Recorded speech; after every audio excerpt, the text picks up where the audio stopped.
अस्सलामुअलैकुम दोस्तों, क्या रमजान में आपको भी तेजाबियत, गैस, कब्ज या पेट भारी होने की शिकायत रहती है? अगर हाँ, तो आज की ये वीडियो आपके लिए बहुत अहम है, क्योंकि आज हम बात करेंगे कि रमजान में मैदे को सेहतमंद कैसे रखा जाए। सबसे पहले बात करते हैं सहरी की। सहरी में ऐसी ग़िज़ाएं इस्तेमाल करें जो फाइबर से भरपूर हों, जैसे कि दलिया, ब्राउन ब्रेड, गंदम की रोटी, सब्जियां और फल। फाइबर आपके निज़ाम हज़म को बेहतर बनाता है और कब्ज से बचाता है। दूसरी अहम चीज़ है पानी। इफ्तार से लेकर सहरी तक कम से कम 6 से 8 गिलास पानी जरूर पिएं।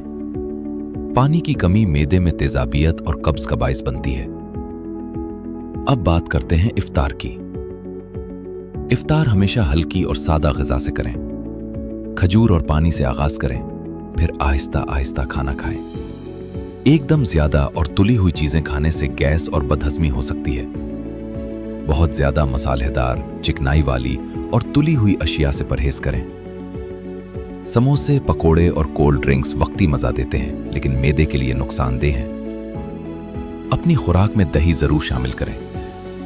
दही में मौजूद मुफीद बैक्टीरिया मैदे को सेहतमंद रखते हैं और गैस कम करते हैं। चाय और कॉफी का ज्यादा इस्तेमाल न करें, क्योंकि ये पानी की कमी और तेजाबियत का बाइस बनती हैं।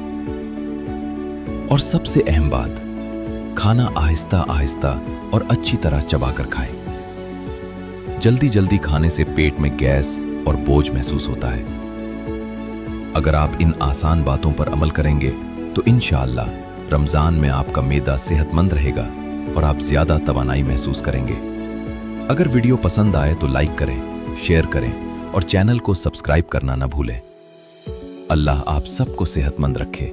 आमीन।